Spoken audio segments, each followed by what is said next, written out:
Hello and welcome to another English class. Today we are looking at linking words for contrast, specifically although, though, even though, despite, and in spite of. And the meaning of these words is very similar, but the grammar is different. So we must look at the grammar and the grammatical distinctions between them. Remember, these are linking words for contrast. Although is followed by subject plus verb. Okay? Now, a subject and an object could be exactly the same. For example, the weather. How do we know if it's a subject or an object? If it's the weather, it's an object. If it's the weather was or the weather is, then it's a subject because it's followed by a verb. Obviously, passive voice has different rules, but that is for another class. All right, so although plus subject plus verb. Although the weather was, although I had, although she liked, although she didn't, no, whatever. It is used before a subject or between two clauses. Before a subject. Although I was tired, I went out. Subject, verb, I was. Although I was, before a subject. Although I was tired, comma, I went out. I was tired, but I went out anyway. So it's like these are fancy buts, basically. Okay. All right. So she has two cars. This is between two clauses. She has two cars, comma, although she only uses one. Okay. Between two clauses. You could also say, although she has two cars, comma, she only uses one. Right. So moving on to though. More formal at the beginning. If you use though here, though I was tired, I went out, it's very formal and unnecessary because nobody really speaks like that in everyday parlance. However, you can, and when you're writing formal letters or documents, it would be okay. That would be absolutely fine. But although isn't wrong, it's just though is more formal at the beginning. I wouldn't use it in speech, although you can, I wouldn't. Informal at the end, when it's spoken English. This example would not be written, unless of course you're writing a text or a message to an email to your friend or colleague, someone in an informal situation.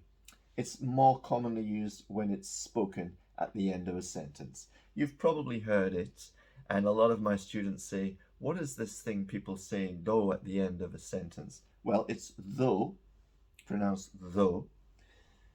I like Scotland, comma, I don't like the weather though. Informal at the end. When it's spoken, obviously, you don't write this unless it's an informal piece of writing, a text, an email, whatever. I like the flat. I don't like the area though. Okay, so it's a contrast. I like the flat. Yeah. I don't like the area, and that is important. Okay. She's a lovely girl. I don't fancy her though. No.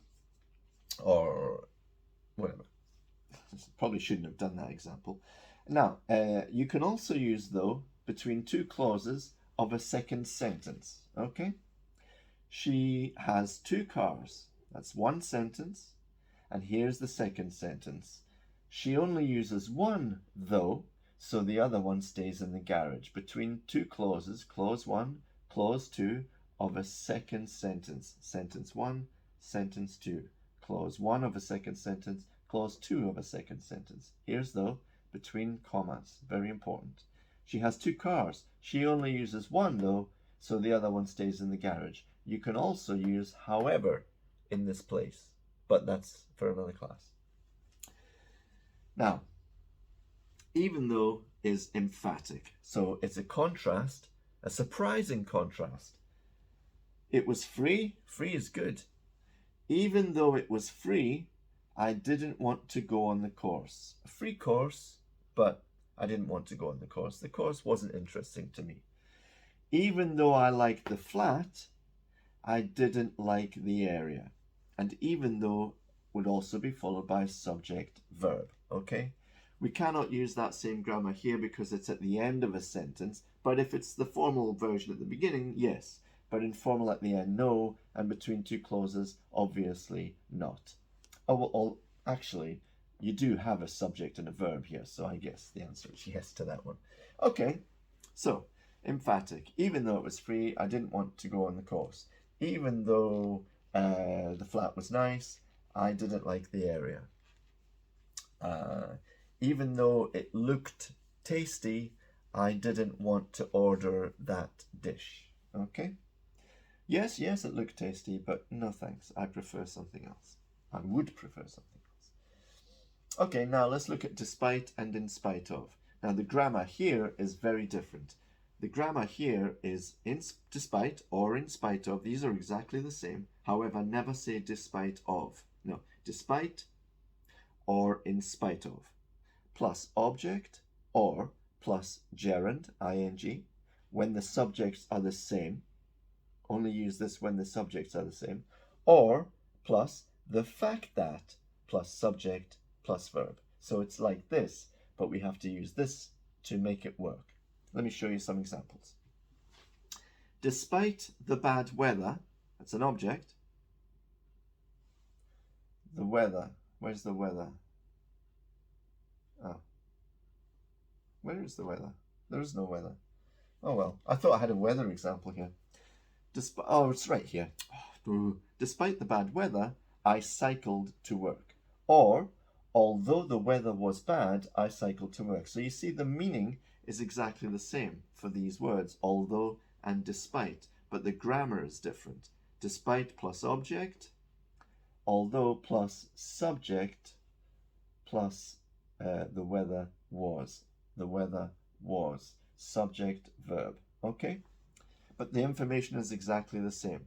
You cannot say, although the bad weather, and you cannot say, despite the weather was. That's very important. That was, that's the difference. The weather was bad. Ah, it's a subject. Despite the bad weather, no verb. Okay, that's an object. All right. In spite of being tired, I went out. Same example. Although I was tired, comma, I went out. In spite of I was tired, no, because that's a subject verb. Despite, although being tired, no, because you have to have subject verb after although. But the information here is exactly the same, here and here. In spite of being tired, comma, I went out. Although I was tired, I went out. You may notice the way I pronounce tired is I'm from the northeast of England, and that's how it's very hard for me to say tired. It just seems a little bit pretentious. Tired? You alright? No, I'm tired, man. I need to go to my bed. Okay. And finally, despite the fact that they don't understand me, subject verb, they don't understand. They don't know about us. Despite the fact that they don't understand me, I like being in Japan. It's a strange example, but I like it. Despite the fact that, so this is your emergency. If you cannot think of a gerund or an object for the sentence, could you do that here, couldn't you?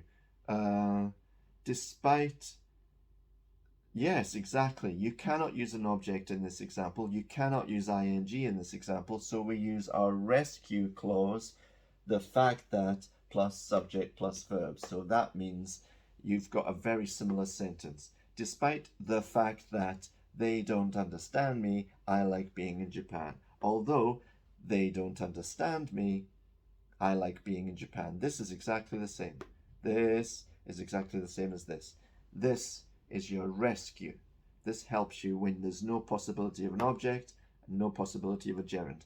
There may be a possibility of a gerund, but you can't think of one, or there may be a possibility of an object, but you can't think of one. I did this the other day in a class, and I said to the guy, I said, okay, I'm going to give you a sentence with although. Although the weather was bad, I went out. I said, give me that sentence with despite. And he said, I don't remember what he said actually, but when I told him, I said, despite the bad weather, the object, he said, ah, right, okay. So remember, if you're stuck for an object or ing, you've got this rescue clause, which means you can then use the same grammar as this. Grammar. Okay, although they don't understand me, despite the fact that they don't understand me. So this is your rescue clause. Okay, thanks very much for watching. Please subscribe and hit like and throw money at me if you want to. I would really appreciate that. Share this with people who are learning English, because it's a nice thing to do and they would be very grateful, and you've done a nice thing, and all is good in the world, and the world isn't such a great place right now. So let's be nice as possible. And leave a comment if you have any doubts or questions, or if you just want to say hello. And I will see you again soon for another video. Thanks so much for watching. Have a lovely day.